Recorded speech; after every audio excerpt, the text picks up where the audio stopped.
Well, now our topic of discussion is the speed of longitudinal waves. So अब हम पहले हमने transverse waves की स्पीड की बात की है, अब हम करेंगे क्योंकि जो वेव्स हैं वो ट्रांसवर्स भी होती हैं और लॉन्गिट्यूडिनल भी होती हैं। तो आप जानते हैं कि जो साउंड वेव्स होती हैं वो लॉन्गिट्यूडिनल इन नेचर होती हैं। इसका मतलब हम सीधा सीधा ये कह सकते हैं हम कि हम स्पीड ऑफ साउंड वेव का एक्सप्रेशन निकालेंगे और हम चेक करने की कोशिश करेंगे कि क्या हमारा फार्मूला करेक्ट है भी कि नहीं। तो हम एक हिस्टोरिकल एस्पेक्ट से चलेंगे कि न्यूटन्स फार्मूला निकालेंगे पहले हम वेलोसिटी ऑफ साउंड, और फिर उसकी करेक्टनेस नहीं होने की वजह से हम लैप्लेस नाम के एक साइंटिस्ट हुए, उन्होंने उसको करेक्ट किया है, उसके प्रोसेस को हम समझने की कोशिश करेंगे। तो हम जो आधारभूत ढांचे के साथ जो है वो चर्चा करना शुरू करते हैं कि जो साउंड वेव्स होती हैं वो लॉन्गिट्यूडिनल वेव्स होती हैं, और हमारा जो टॉपिक है उसका नाम भी है स्पीड ऑफ लॉन्गिट्यूडिनल वेव। तो लॉन्गिट्यूडिनल वेव की यदि हम चर्चा से शुरू करें तो आप जानते हैं कि लॉन्गिट्यूडिनल वेव्स में यदि आपकी वेव जो है वो एक्स एक्सिस की ओर जा रही है तो उसमें क्या होगा कि जो पार्टिकल ऑफ द मीडियम होंगे वो कैसे वाइब्रेट करेंगे, उसी डायरेक्शन में जो है वो बैक एंड फॉर्थ जो है वो मूवमेंट करेंगे, इस तरीके से ही बैक एंड फॉर्थ मूव करेंगे। और इससे क्या बनेगा, कंप्रेस होंगे, rarefaction compression, rarefaction compression, rarefaction compression, rarefaction, इसकी हम चर्चा कर चुके हैं। So the longitudinal waves, in a longitudinal wave the it constituents of the medium, जो मीडियम के पार्टिकल जिसके बीच में से longitudinal waves गुजर रही है वो ऑसिलेट करते हैं फॉरवर्ड एंड बैकवर्ड, आगे पीछे जो ऐसे इस तरीके से, कभी आगे, ये मीन पोजीशन रख लो, ये एक्सट्रीम पोजीशन, मीन और एक्सट्रीम ऐसे करके आगे पीछे वो चलते रहते हैं और वेव प्रोपेगेट करती है। So we have already seen that कि sound waves travels in the form of, sound wave कैसे ट्रेवल करती है, इसके कॉन्स्टिट्यूएंट्स ऑफ द मीडियम के आगे पीछे जाने से क्या होता है, कंप्रेशन और रेयर फ्रैक्शन बनते हैं of the small volume element of the air. Air के छोटे से हिस्से में क्या होता है, कंप्रेशन और रेयर फ्रैक्शन बनते हैं, हम इसकी विस्तार से चर्चा कर चुके हैं। हमने पढ़ा है कि जो स्पीड ऑफ साउंड है वो किसके ऊपर डिपेंड करती है, हमने पढ़ा कि जो स्पीड ऑफ साउंड है it is directly proportional to the elastic properties, it is directly proportional to the elastic properties, and it is inversely proportional to the inertial properties. It is inversely proportional to inertial properties. अब हम क्या करेंगे, हमने जब transverse waves का की velocity को study किया तो हमने देखा कि जो इलास्टिक प्रॉपर्टीज़ का जो रोल है वो टेंशन प्ले करता है, और इनर्शियल प्रॉपर्टी का जो रोल है वो mass density, linear mass density जो है वो प्ले करती है। अब इस केस में क्या होने वाला है जरा हम ध्यान देते हैं। इलास्टिक प्रॉपर्टीज़ जिसकी velocity of sound directly proportional होती है, that determine the stress, elastic property जब वो स्ट्रेस को डिटर्मिन करती है किस कंडीशन में, under the compressional strain is the bulk modulus of the medium. Okay, ये बड़ी इंपॉर्टेंट चीज़ है। Elastic properties, the role of elastic properties here in this case is played by the bulk modulus. इसको bulk modulus जो है वो role play करेगा, हम यहाँ लिख देते हैं bulk modulus. And the role of the inertial properties will be played by the mass density, this will be played by mass density. तो ये तो पहले की तरह ही रहेगा, ट्रांसवर्स वेव की तरह ही, बट यहाँ वो रोल जो है वो टेंशन प्ले करता है ट्रांसवर्स वेव्स में, और यहाँ bulk modulus of elasticity role play करता है। तो हम जानते हैं कि जो बल्क मॉडुलस ऑफ इलास्टिसिटी का जो एक्सप्रेशन होता है वो होता है स्ट्रेस अपॉन वॉल्यूमेट्रिक स्ट्रेन होती है, this is the ratio of stress upon volumetric strain. तो स्ट्रेस होती है force upon area, that is pressure, और जब कंप्रेसिव स्ट्रेस से जो वॉल्यूम डिक्रीज होता है तो the negative sign shows that this is delta V upon B. इसको हम इक्वेशन नंबर 1 मार्क कर देते हैं। ओके, इसमें जो v होगा, जो इसके जो डायमेंशंस होंगे वो प्रेशर के होंगे, क्योंकि आप जानते हैं कि जो स्ट्रेन के डायमेंशन है, strain is a dimensionless quantity, so the change in pressure produce the volumetric strain. Here this change in pressure delta p, change in pressure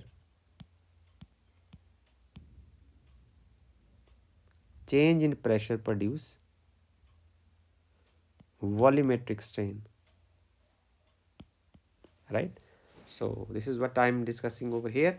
सो जो आप देखिए कि जो बल्क मॉडुलस के यहाँ जो डायमेंशंस होंगे they have the dimensions of pressure, because जो स्ट्रेन है वो एक डायमेंशनलेस क्वांटिटी है. सो इन ऐसा यूनिट्स की यदि हम बात करें तो इसके जो यूनिट्स होंगे वो पास्कल हो जाएंगे, राइट. सो इनर्शियल प्रॉपर्टी का रोल, अब दूसरा पार्ट है कि इनर्शियल प्रॉपर्टी का रोल कौन सी चीज़ प्ले करेगी, इसके ऊपर हम ध्यान देते हैं. इलास्टिक प्रॉपर्टी की बात पूरी होगी, क्योंकि इलास्टिक प्रॉपर्टी का जो रोल है वो प्ले करेगा bulk modulus of elasticity, right.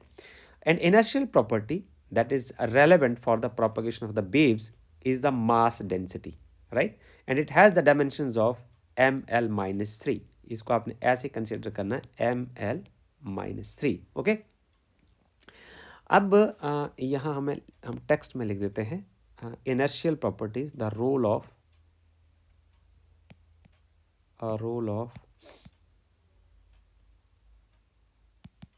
inertial properties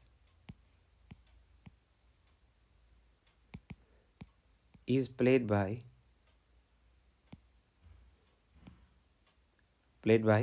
mass density. This role is played by mass density. इसका रोल मास डेंसिटी प्ले करेगी रो, और मास डेंसिटी क्या होगी, मास अपॉन वॉल्यूम. ओके. सो इसके जो डायमेंशंस हो जाएंगे मास के m हो जाएंगे और वॉल्यूम के l क्यूब हो जाएंगे. तो हम इसको लिख सकते हैं ml माइनस 3, और इसमें टाइम की कोई इन्फॉर्मेशन नहीं है, राइट.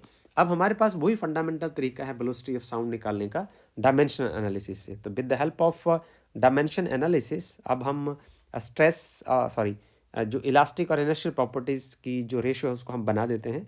तो V हमारे पास क्या हो गया, role of elastic properties played by the bulk modulus, and the role of inertial properties played by the mass density, that is rho. अब इसके जो यूनिट होंगे वो प्रेशर के ही होंगे. तो प्रेशर होता है force upon area, this part is force upon area, और ये रो हो जाएगा. तो फोर्स को आप ले सकते हैं MA, फोर्स के हो जाएंगे M, इसको हम ऐसे लिख देते हैं, देखिए इसको लिख देते हैं हम F अपॉन A एंड रो. अब आप लिख दीजिए independently, this is M, area जो एक्सेलरेशन के हो जाएंगे LT माइनस 2, एरिया के हो जाएंगे L2, और ये मास अपॉन जो डेंसिटी के हो जाएंगे ML माइनस 3 हो जाएंगे. तो M के साथ तो M कैंसिल हो जाएगा, और आपके पास बचेगा यहाँ से LT माइनस 2, नीचे बचेगा L minus 1. So you are left with B is L2 and T minus 2. Okay. अब हम जरा देखने की कोशिश करें कि यदि हमने जो इलास्टिक और इनर्शियल प्रॉपर्टीज़ की जो फैक्टर्स हैं उनकी यदि रेशो बनाई है, तो उसके जो यूनिट हमारे पास आ रहे हैं L2T minus 2. But the dimensional formula for the velocity is this is LT minus 1. What does this mean? इसका मतलब ये साफ हो गया कि जो velocity for the longitudinal waves वो क्या होनी चाहिए, वो होनी चाहिए कोई कांस्टेंट हम यहाँ ऐड कर देते हैं, और ये रेशो होनी चाहिए B upon rho. And if you will put it like this, then it is some constant. अब आप देखिए डायमेंशनल फार्मूला का वैल्यू यहाँ रखते हैं L2T minus 2, then this is equal to some constant and into LT minus 1. So we will consider C is equal to 1. अगले page पर चलते हैं.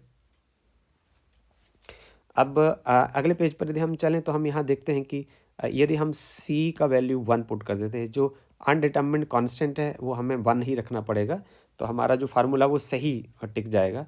हम इसको लिखते हैं now V is equal to under root of bulk modulus of elasticity upon the mass density, right.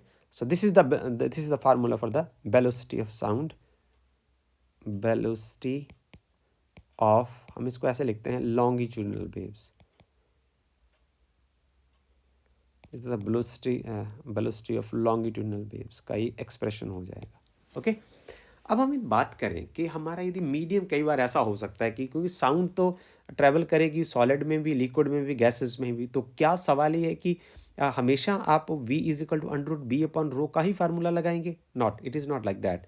अब देखिए ज़रा, एक समस्या हमारी फिर बदलती है। अब यहाँ देखिए, यहाँ ध्यान लगाइए कि यदि आपका लीनियर मीडियम होता है, लेंथ वाइज आप समझ लें, आपके पास कोई सॉलिड बार है, एक सॉलिड बार इस तरीके की हो सकती है जिस तरीके से हम ऐसे बना देते हैं कि for example if you have a solid bar, if you have a solid bar of this kind, यदि कुछ इस तरीके की आपके पास सॉलिड बार है और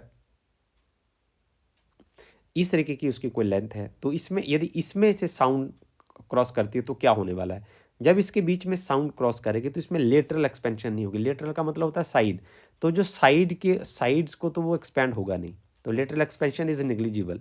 सो we may consider it only as a longitudinal strain. तो लॉन्गिट्यूडनल स्ट्रेन क्या होगी, change in length to the original length. तो इस केस में हम क्या कंसिडर करेंगे, only longitudinal strain.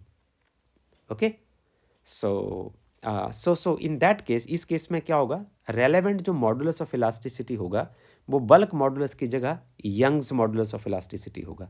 we will not consider the bulk modulus of elasticity in this case, we will consider the Young's modulus of elasticity। और इसके जो dimensions हैं वो बल्क मॉडुलस ऑफ इलास्टिसिटी के, because all the modulus of elasticity has same dimensions, so whether it is a bulk modulus of elasticity, whether it is a Young's modulus of elasticity। इसका मतलब क्या हुआ कि इस case में जो आपका फार्मूला है वो ये कुछ रिप्लेस हो जाना चाहिए। जैसे अभी आपका फार्मूला है under root of B upon rho, ये फार्मूला अब रिप्लेस हो जाना चाहिए प्रॉब्लम के अनुसार। तो डायमेंशंस तो वही रहेंगे, तो इसकी जगह हम गामा रख देंगे और नीचे तो वही होगा कि inertial the role of inertial properties played by the mass density. Okay, so इस तरीके से वो चेंज हो जाएगा। और सी जो डायमेंशन अनडिटरमिन्ड डायमेंशनलेस कांस्टेंट है तो उसको हम बन ही रखेंगे। Okay, so the speed of sound in the longitudinal waves in a solid bar will then given by, so speed of sound, अब हम यहाँ लिख देते हैं स्पीड ऑफ साउंड,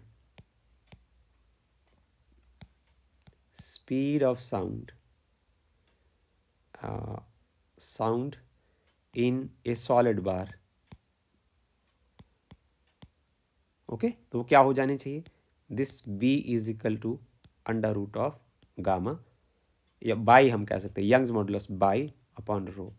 सो ये आपने देखना है कि मीडियम के हिसाब से आपका एक्सप्रेशन किस तरीके से चेंज हो जाएगा। Okay, here Y is the Young's modulus of the material, Y is Young's modulus, this is the Young's modulus of the material।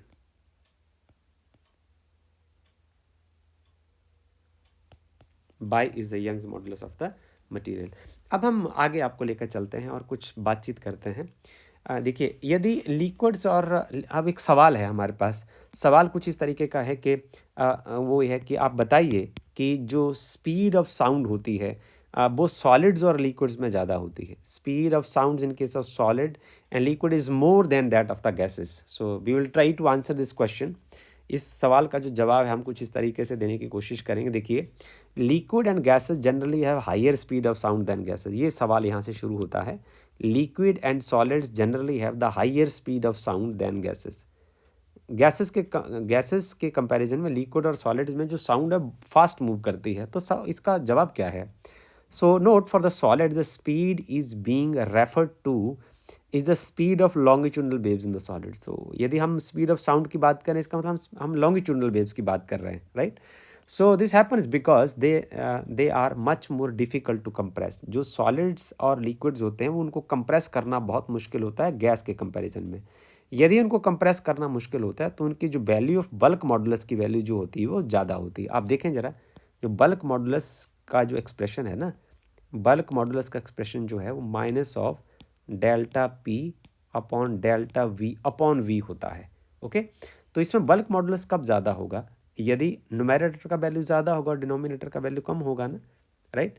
So it is difficult to compress this quantity will be very small now, so we can say that this happens because they are much more difficult to compress। उनको compress करना वो बहुत मुश्किल होगा। This means the denominator part will be very small and hence the bulk modulus will be large, so we have the higher value of the bulk modulus of elasticity। और आप जानते हैं कि जो velocity of sound का जो value होता है वो v अपॉन रो होता है। तो यदि बल्क मॉडुलस का वैल्यू ज़्यादा होगा तो स्पीड ऑफ साउंड भी ज़्यादा होगा।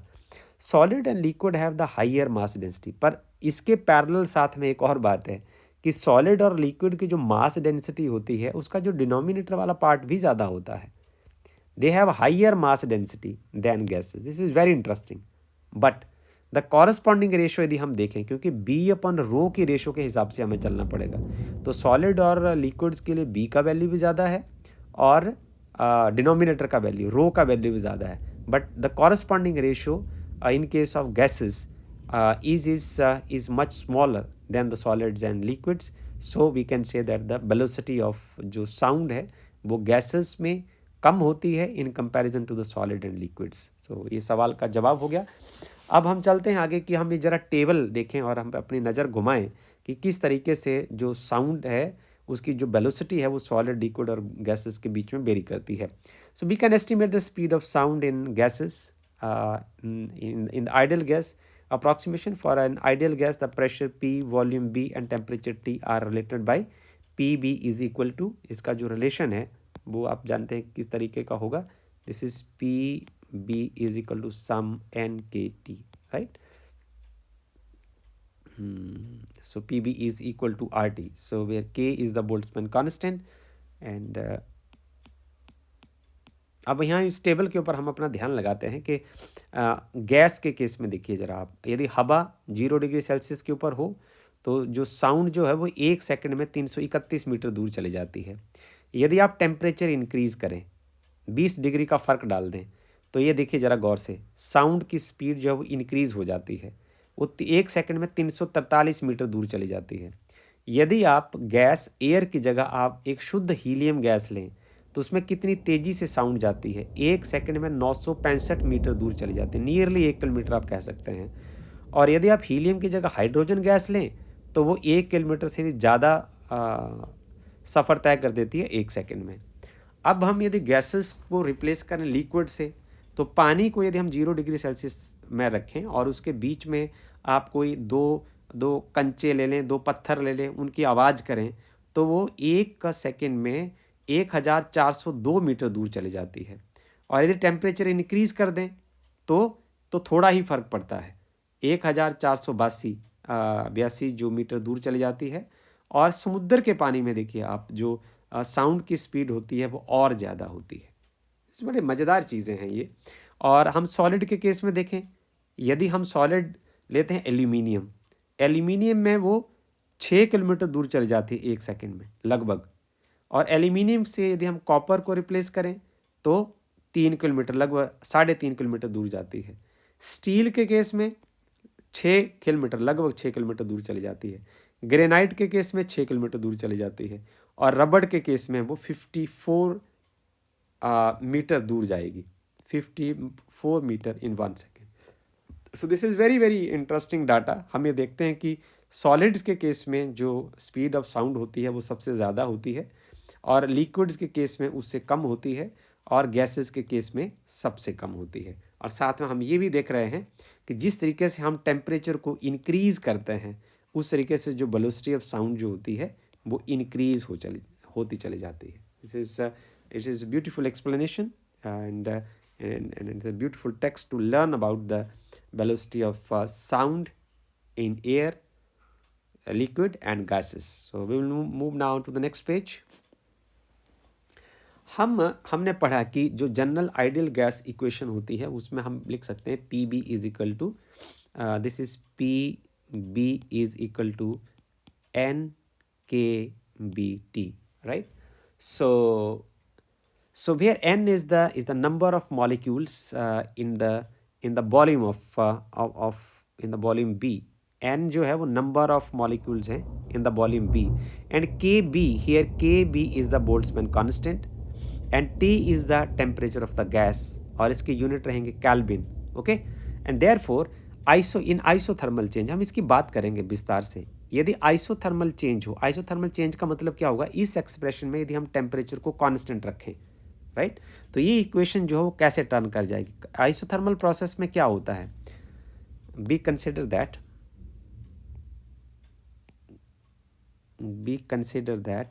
हम एक कंसिडर करते हैं दैट ड्यूरिंग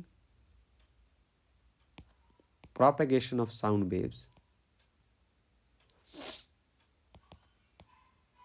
जब साउंड वेव्स प्रोपागेट करते हैं, it is Newton who has assumed that propagation of sound waves, the conditions are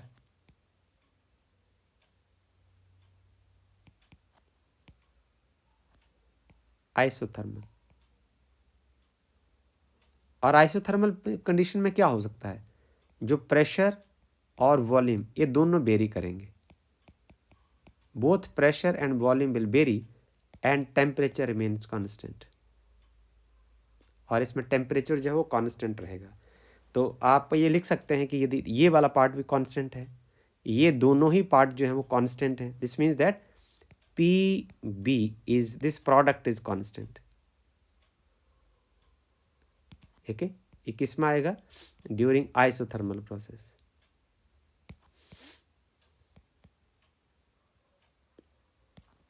isothermal process में ऐसा ही होता है ना। अब हम देखेंगे कि इसमें जो प्रेशर है वो भी चेंज हो रहा है, वॉल्यूम जो है वो भी चेंज हो रहा है। तो हम ऐसे इसको ज़रा लिखें कि V and change in pressure plus P change in volume and constant में जो चेंज आएगा वो ज़ीरो आएगा, जैसे it is equal to zero. तो हम यहाँ आगे एक रेशो बनाते हैं, मैं P का वैल्यू जो हम निकालते हैं, from here on we can write that P delta V is equal to minus of V delta P.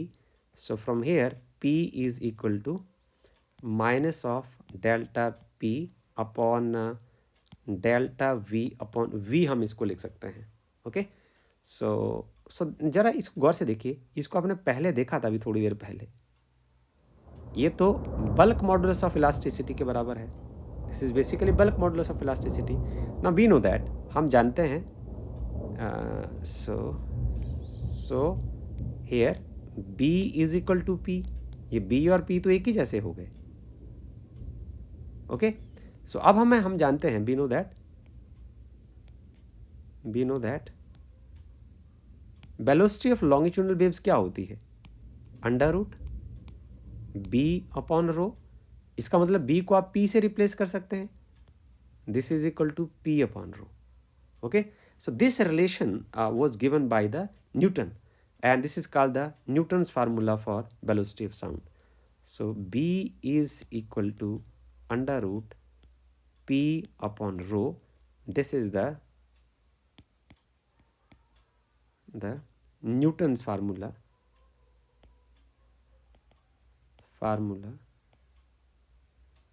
for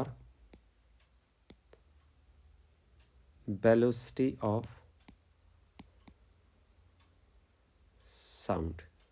ये रहा Newton formula for the velocity of sound. अब हम इस फार्मूले को अप्लाई करके देखते हैं कि हम वेलोसिटी ऑफ साउंड का फार्मूला देने से क्या होता है। कुछ नहीं, क्या ये फार्मूला काम भी करता है ये भी हमें देखना पड़ेगा। तो हम एस्टिमेट करते हैं कि यदि हम इसमें जो पैरामीटर इन्वॉल्व हैं उनकी वैल्यू हम सब्स्टिट्यूट करें तो हम देखते हैं कि उसमें वेलोसिटी ऑफ साउंड करेक्ट निकल के आती भी है कि नहीं।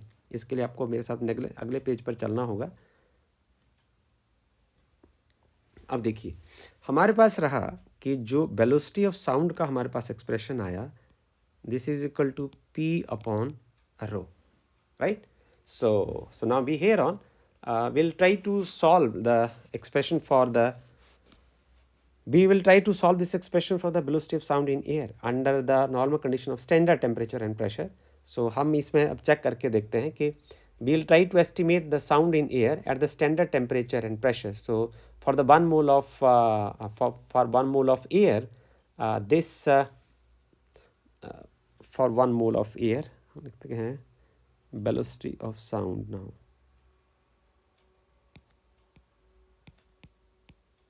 Velocity of sound in air.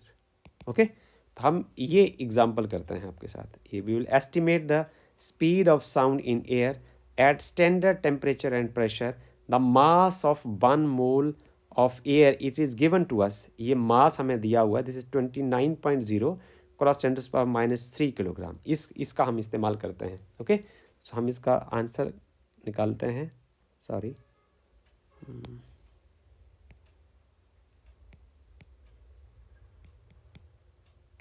Okay, सो हम सबसे पहले लिखते हैं for 1 mole of gas, for एक ही मोल है ना हमारे पास, for 1 mole of gas, 1 mole of gas के लिए आपको मास डेंसिटी भी निकालनी है। तो मास डेंसिटी के लिए आपको मास और वॉल्यूम दोनों का पता होना चाहिए। तो मास तो आपके पास दिया हुआ है, mass is equal to 29.0 cross 10⁻³ kilogram, SI units में ही है। और वॉल्यूम क्या होगा, volume of 1 mole of gas at standard temperature and pressure it is equal to 22.4 litre होगा। ओके और 1 लीटर क्या होता है ये भी आपको जानना होगा। तो आपके पास होगा 1 लीटर, 1 लीटर पता कैसा कंटेनर होता है, जो 10 सेंटीमीटर लंबा, 10 सेंटीमीटर चौड़ा और 10 सेंटीमीटर ऊंचा होता है। उसके बीच में यदि आप कोई चीज़ डालते हैं ना, कोई लिक्विड डालते हैं, तो वो 1 लीटर बन जाता है। तो ये क्या बना, जरा देखिए 1 लीटर क्या बना, ये बना 1000 सेंटीमीटर क्यूब। तो आप क्या करेंगे, आप इसको लिखेंगे, जो इसको मीटर क्यूब में यदि आपको कन्वर्ट करना है तो आप सेंटी का जो ये तो हो जाएगा 10⁻3, सेंटी का जो न्यूमेरिकल वैल्यू होता है वो 10⁻² होता है, इसका क्यूब हो जाएगा और यहाँ मीटर क्यूब हो जाएगा। तो ये बचेगा 10⁻3 और -6 metre cube, this means it is 10⁻³ metre cube. इस तरीके से आप कन्वर्ट कर सकते हैं। So this means volume is equal to 22.4 cross 10⁻³ metre cube. अब दो चीज़ें आपके पास क्लियर हो गई। ओके अब आपको मास डेंसिटी की ज़रूरत है। आप यहाँ देख लीजिए, इसको आप कोई क्वेश्चन नंबर 1 ही मान लीजिए इस पेज के लिए। तो आप यहाँ आप डेंसिटी बड़े आराम से निकाल सकते हैं at standard temperature and pressure. So this is mass आपके पास क्या हो जाएगा, this is basically the ratio of mass into mass upon volume. So this is 29.0 cross 10⁻³ kilogram, okay, divided by 22.4 cross 10⁻³ metre cube. So here rho is equal to, आप इसको लिख सकते हैं, यदि आप इसको सॉल्व करते हैं, दिस इज 1.29 किलोग्राम पर मीटर क्यूब। तो ये हमारे पास एक हिस्सा इसका सॉल्व हो गया। दूसरा हिस्सा है कि प्रेशर के बारे जानकारी आपको होनी चाहिए। तो प्रेशर हम लिख देंगे, एटमॉस्फेयर प्रेशर का जो वैल्यू है वो P it is equal to 1.01 cross 10⁵ pascal, pascal इसके यूनिट होंगे, तो इसको हम लिख सकते हैं newton metre -2। So now we can substitute these values over here and we will find that कि जो वेलोसिटी ऑफ साउंड जो अब हमारे पास आएगी वो आएगी √, दिस इज 1.01 क्रॉस 10⁵। तो सब ऐसा यूनिट में ही है, तो हमें यूनिट इसमें साथ में ऐड करने का ज़रूरत नहीं, हम सीधा सीधा इसको सॉल्व कर देंगे। This is 1.29। सो आप यहाँ से इसको ऐसे लिखिए, सॉल्व कैसे करना है ये भी आप थोड़ा ध्यान दें। 1.01 क्रॉस 10 में इसको ऐसे लिख सकता हूँ और इसको 10⁴ लिख देता हूँ, डिवाइड बाई 1.29। अब 10⁴ का जो स्क्वायर रूट होगा 10⁻² हो जाएगा, तो इसको हम 100 को बाहर निकाल लेते हैं और आपके पास अंदर बचेगा, this is 1.01 divide by 1.29 into 10। इसको जब आप डिवाइड करेंगे तो आपके पास आ जाएगा, दिस इज़ 100 और स्क्वायर रूट बचेगा 7.759। ये आप असाइनमेंट खुद भी कर सकते हैं। And it is approximately equal to 280 metre per second. सवाल ये है कि हमने इस फार्मूले से जो वेलोसिटी ऑफ साउंड है वो निकाल दी 280 मीटर पर सेकेंड। अब प्रश्न ये है कि क्या ये सही भी है कि नहीं, ये भी सवाल है कि क्या ये सही भी है कि नहीं। तो जब इसको चेक किया गया एक्सपेरिमेंटली, तो जो स्पीड ऑफ साउंड है वो होती है, this is 331 metre per second. Now this Newton's formula for the speed of sound in air is 15% short of the net result। इसका जो आंसर 15% कम है, तो इसका मतलब कहीं ना कहीं तो हमसे अजम्पशन में कोई गलती हुई होगी। ओके अब हम इसके ऊपर विचार करते हैं और आगे बढ़ने की कोशिश करते हैं। Now, the next part of this discussion is the Laplace correction. So, Laplace is the name of the another scientist who has corrected this. लैपले ने इसको करेक्ट किया. हमने क्या देखा कि जो वेलोसिटी ऑफ साउंड हमारे फार्मूले से आई, यदि हम उस फार्मूले को ये मान के चलें कि जो velocity of sound in air जो है वो under root B upon rho, and it is B को हम पी पुट किया और पी अपॉन रो को यदि हम लगाया तो लगभग ये 280 मीटर पर सेकेंड आई. ओके, ना दिस रिजल्ट शोज दैट कि speed of sound is 280 metre per second. इसकी हम बात कर रहे हैं जिसको हमने अभी कैलकुलेट किया. This is 15% smaller. ये हम पिछले पेज पर बात कर रहे थे. जो एक्सपेरिमेंटल वैल्यू है वो 331 मीटर पर सेकेंड है, जो हमने टेबल में भी देखा था at 0 degree Celsius. Okay, so अब समस्या कहाँ है, हमारी गलती कहाँ हुई? This is the question to think about. इसका सवाल का हमें जवाब ढूंढना पड़ेगा, तभी हम आगे जा पाएंगे. So we examine the basic assumption made by Newton. तो न्यूटन ने क्या अज्यूम किया था कि जब जो साउंड है वो एक मीडियम से ट्रैवल करती है, तो प्रेशर वेरिएशन जब मीडियम में होती है तो उस टाइम जो जो कंडीशंस होती हैं वो आइसोथर्मल कंडीशन होती है.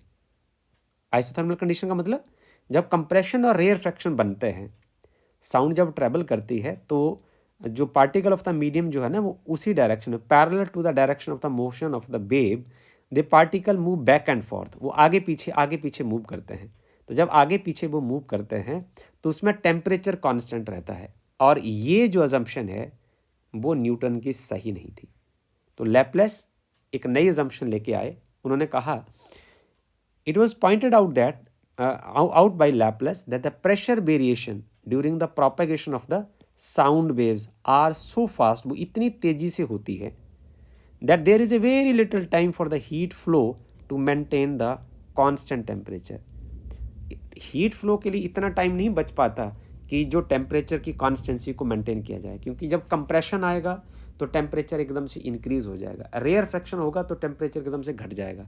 तो इसको घटने और बढ़ने को बैलेंस करने के लिए इतना समय नहीं होता है कि जब साउंड वेव्स ट्रैवल करती हैं तो एकदम से टेम्परेचर बढ़े घटे तो उसको कॉन्स्टेंसी को मेंटेन किया जाए. So it vary, this means it varies. तो लैप्लेस के अजम्पशन के अकॉर्डिंग ये सब वेरी करता है. So these variations therefore are not isothermal but they are adiabatic in nature. So adiabatic process में आपने थर्मोडायनेमिक्स में पढ़ा, उसमें क्या होता है, प्रेशर भी वेरी करता है, वॉल्यूम भी वेरी करता है, टेम्परेचर भी वेरी करता है, but there is no heat exchange. There is no heat exchange between system and surround. D Q is equal to 0. But this condition is not isothermal during propagation of the sound waves. So for adiabatic process, अब हमारे पास जो पहले relation थी P V was constant. So now adiabatic equation क्या होती है हमारे पास, P V gamma is constant. अब हम दोबारा फिर से इसको सॉल्व करने की कोशिश करते हैं. For adiabatic process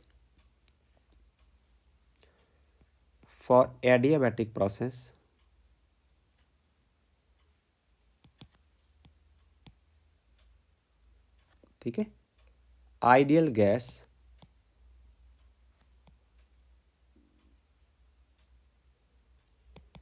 satisfies the relation. Ideal gas satisfies the relation. ये कौन रिलेशन सेटिस्फाई करेगी कि जो P V gamma is constant. ठीक है, आइसोथर्मल में क्या था, only P V was constant. So this idea was discarded. सो इसको अब हम इक्वेशन नंबर फिर 1 मानते हैं. अब हम इसको डिफरेंशिएट करते हैं. By differentiating equation number 1 we have, अब एडियाबैटिक प्रोसेस में क्या होता है, प्रेशर भी चेंज करेगा, वॉल्यूम भी चेंज करेगा. तो हम करेंगे first function the derivative of the second function. वो कैसे होगा, gamma V gamma -1 D B plus second function and the derivative of first function. This is D P. Constant का डिफरेंशियल 0 होता है. अब आप क्या करें कि इसमें से गामा पी वाले पार्ट को आप अलग कर लें. हम यहाँ लिखेंगे gamma P is equal to, ये वाला पार्ट इधर चला जाएगा, minus of B gamma D P upon ये वाला पार्ट जब डिनोमिनेटर में चला जाएगा वी का power gamma -1 into D V. अब आप ऐसा करें minus of D P upon, इसको नीचे ले आएँ तो आएगा वी का power minus gamma into V का power gamma minus 1 into D V. इसको फर्दर हम कैसे ले सकते हैं, माइनस डी पी, ये आपके पास बचेगा, इसको ऐड कर दीजिए, कैंसिल हो जाएगा, बी एफ बी की power minus 1 into D B. What does this mean, gamma P is equal to minus of D P upon D B upon V. So this is strictly equivalent to minus of delta P, जिसको आपने देखा है already, delta V upon V, और ये value किसके बराबर है, ये बराबर है बल्क मॉडुलस ऑफ इलास्टिसिटी। अब जरा देखिए ध्यान से, अब इस केस में क्या होगा कि ये गामा पी के बराबर हो गया, और हम जानते हैं कि वेलोसिटी ऑफ साउंड का जो एक्सप्रेशन है वो होता है bulk modulus of elasticity divided by mass density. So here B is equal to now gamma time P upon rho. Okay, तो आप इसको ऐसे ले सकते हैं ना, ये यहाँ भेयर, यहाँ ये देखिए, यहाँ आप गामा को कैसे कैलकुलेट करेंगे, gamma is a ratio of C P upon C B, और गैस के लिए ये रेशियो होगी 7.5 के बराबर, विच इज़ नियरली 1.41। सो मैं ये कह सकता हूँ कि गामा की जगह आप 1.41 इस्तेमाल कर सकते हैं, तो आपके जो वेलोसिटी का एक्सप्रेशन क्या आ जाएगा, this is under root gamma and under root P upon rho. तो under root P upon rho को तो हम पहले कैलकुलेट कर ही चुके हैं। So this is nearly equal to 280 metre per second. So आप यहाँ मल्टीप्लाई करें, v is equal to under root 1.41 into 280 metre per second. So this is equal to nearly 332 metre per second, which is very close to 331 meter per second. So this is the magical explanation given by Laplace to give the correct formula for the velocity of sound in air. So this is all about this video. मुझे उम्मीद है कि आपको ये सब चीज़ें समझ आई होंगी, आपका मनोरंजन भी हुआ होगा, ये बड़ा इंपॉर्टेंट चीज़ है. So I hope that you will able to understand now the text well and will able to solve the problem related to it. Thank you.